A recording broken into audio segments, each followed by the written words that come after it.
सुबह उठते ही कंधे में दर्द, चलते समय पैरों में खिंचाव, सीढ़ियां उतरते वक्त घुटनों में जलन और रात को करवट बदलते समय शरीर का साथ न देना। अधिकांश वरिष्ठ इसे उम्र का असर मान लेते हैं। कोई कहता है अब बुढ़ापा है, कोई कहता है नसें कमजोर हो गई है, कोई दर्द की गोली खाकर चुप हो जाता है।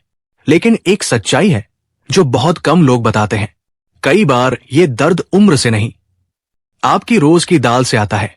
हां, वही दाल जिसे आप सालों से सेहत का आधार मानते आए हैं, वही दाल जो हर दिन थाली में होती है, वही दाल जो अगर गलत तरीके से चुनी या पकाई जाए तो 60 के बाद धीरे धीरे जहर बन जाती है। अब ध्यान से समझिए, ये बात अचानक समझ में नहीं आती, क्योंकि दाल एक दिन में नुकसान नहीं करती, वह रोज थोड़ा थोड़ा करके शरीर को तोड़ती है। सबसे पहले कंधों में जकड़न, फिर पैरों में भारीपन, फिर सुबह उठते समय दर्द और कुछ महीनों बाद चलने में डर। अब सवाल उठता है, दाल तो प्रोटीन का अच्छा स्रोत मानी जाती है, फिर ये नुकसान कैसे कर सकती है? यहीं से असली कहानी शुरू होती है। 60 की उम्र के बाद शरीर का पाचन तंत्र बदल जाता है।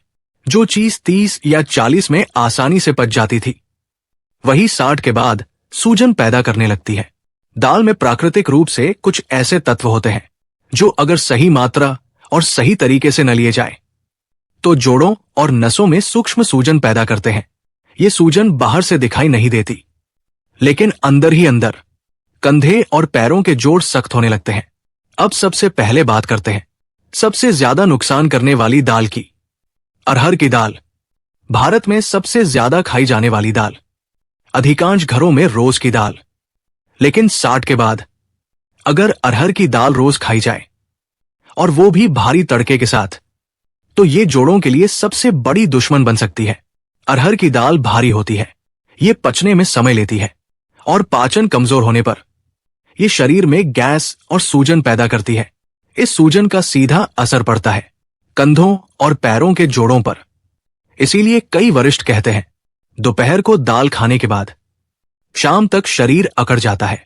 अब दूसरी दाल जो चुपचाप नुकसान करती है, चना दाल। चना दाल ताकतवर मानी जाती है, लेकिन ये दाल ठंडी और भारी होती है।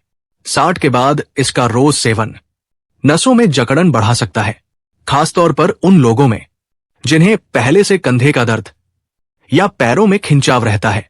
चना दाल अगर रात के भोजन में ली जाए तो ये रात भर पचती रहती है, नींद खराब करती है और सुबह दर्द बढ़ा देती है। अब यहां एक डावनी बात समझिए, रात की खराब नींद मांसपेशियों की मरम्मत रोक देती है। नींद में ही शरीर टूटे हुए मांसपेशी तंतुओं को जोड़ता है। अगर नींद बार बार टूटे तो दर्द स्थायी बन जाता है। अब तीसरी गलती, दाल को सही तरह से न पकाना।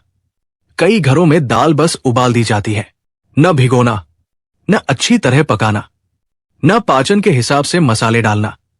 अदकी दाल आंतों में जाकर सूजन पैदा करती है, ये सूजन सीधे जोड़ों तक पहुंचती है। इसीलिए कुछ वरिष्ठ कहते हैं हम दाल खाते ही भारी महसूस करते हैं। अब सवाल यह है, तो क्या दाल खाना बंद कर दें? नहीं, दाल दुश्मन नहीं है, गलत दाल और गलत तरीका दुश्मन है। अब समझिए वो दालें जो 60 के बाद भी सुरक्षित मानी जाती है। सबसे पहले मूंग दाल।